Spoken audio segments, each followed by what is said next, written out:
Hello and welcome to this channel. In this video we are going to talk about financial education, the 4 rules of being financially literate. So before starting this video, like this video, and subscribe to our YouTube channel for future updates. Many customers have a basic understanding of economics, credit, and the long-term financial consequences of bad financial decisions.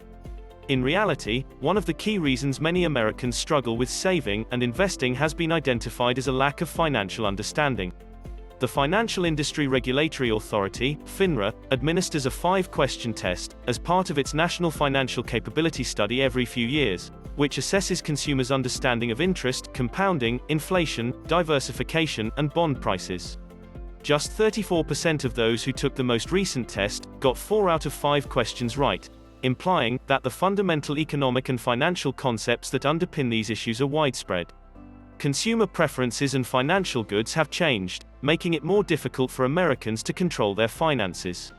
The majority of people used cash for everyday transactions in the past. Credit cards are being used more often nowadays. Credit was used for 23% of purchases in 2019, up from 21% in 2017. 3R shopping habits have also evolved. Many people now choose to shop online, which makes it easy to use and overextend credit, an all-too-convenient way to easily accumulate debt. Meanwhile, credit card companies, banks, and other financial services are bombarding customers with credit options, such as the opportunity to apply for credit cards or use one card to pay off another. It's easy to get into financial trouble if you don't have the right information. People cannot rely on one-time windfalls like the latest $1,400 stimulus checks sent due to the American Rescue Plan for long-term financial planning. Individuals must instead improve their financial literacy, in order to handle their day-to-day financial lives while still planning for the future.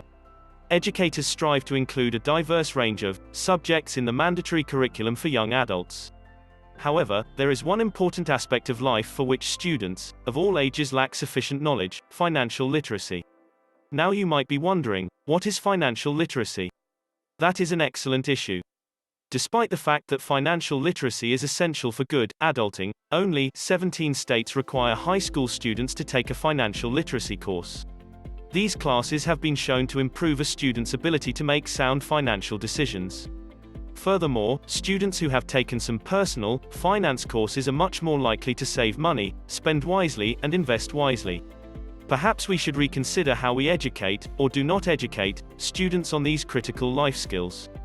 However, before that time comes, here are 5 main concepts to master in order to develop your financial literacy. It will not always be easy to master these aspects. They will, however, help you for the rest of your life with a little practice. Number 1. Budgeting fundamentals. One of the most basic aspects of keeping on top of your finances is creating and managing a budget. With the support of websites and apps like Mint.com, it's easier than ever to build a budget in today's world. It doesn't matter if math isn't your strong suit. These user-friendly resources will help everyone stay on track with their finances. They'll even keep you informed of where your money is going if you use them correctly. It's difficult to keep track of where your money comes from, and what you spend it on if you don't stick to a schedule. Any financial novice should start by learning the fundamentals of budgeting.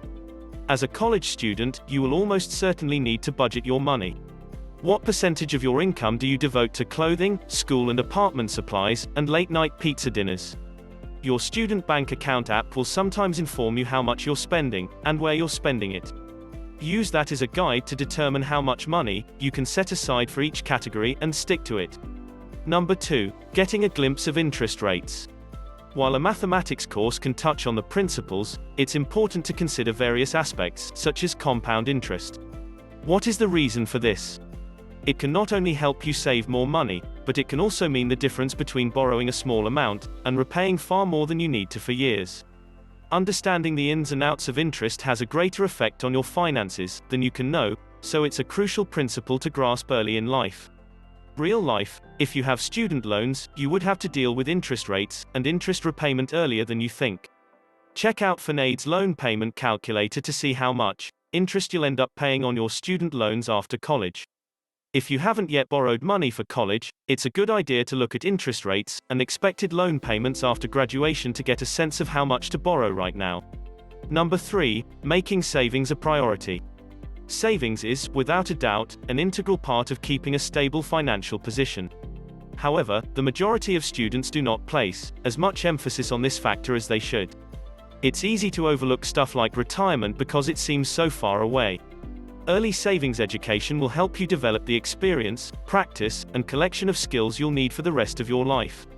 Beginners should begin by focusing on the most basic aspects of the definition, such as saving money for a higher ticket item. Working toward a target is important, and students should recognize the importance of paying yourself first, because bills will still be there. Do you feel at ease? That comes with time, effort, and patience, all of which you'll grow as you master your savings skills. Real life. To begin, set a small savings target for yourself. It could be $5 or $10 a week. Whatever you decide, once you've reached your initial target, raise the amount you save per week. It's also a good idea to have a rainy day fund. This is money you can use if your car's air conditioner breaks down, or you need to purchase a last-minute flight home. Number 4. Credit debt cycle traps.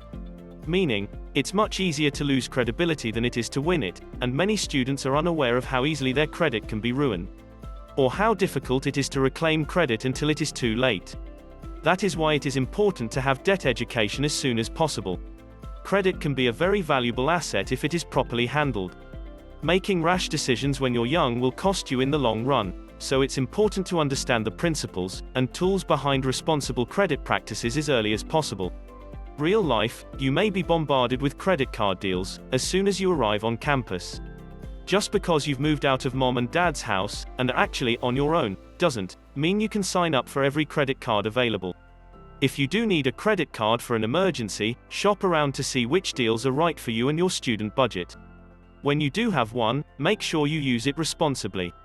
If you have student loans, you'll have a lot of debt to pay off. After you graduate, make sure you don't have any credit card debt to deal with as well. Why financial literacy is important. Financial literacy is essential for consumers to balance these variables and save enough money for a comfortable retirement while preventing high debt levels that could lead to bankruptcy, defaults, and foreclosures. Despite this, the Board of Governors of the Federal Reserve System noticed that many Americans are unprepared for retirement in its 2019 report on the economic well-being of U.S. households.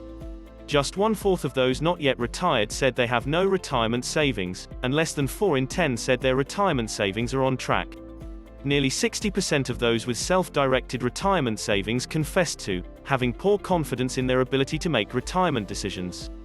According to TIAA Institute study, low financial literacy has left millennials the largest share of the American workforce unprepared for a severe financial crisis such as the coronavirus pandemic. Even among those who claim to be well-versed in personal finance, only 19% correctly answered questions about basic financial concepts.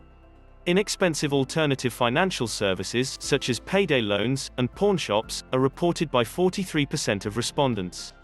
More than half don't have enough money in the bank to cover 3 months' worth of expenses, and 37% are financially vulnerable, defined as unable or unlikely to come up with $2,000 in a month in the event of an emergency. 14 millennials still have a lot of student loan and mortgage debt, with 44% saying they have too much debt. Although these may seem to be isolated issues, they have a far wider impact on the whole population than commonly thought.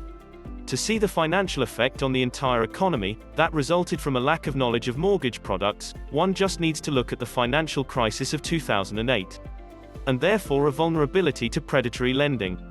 Financial literacy is a topic with far-reaching consequences for economic health, and improving it will pave the way for a more sustainable and strong global economy. Any increase in consumer financial literacy would have a significant effect on their willingness to save for the future.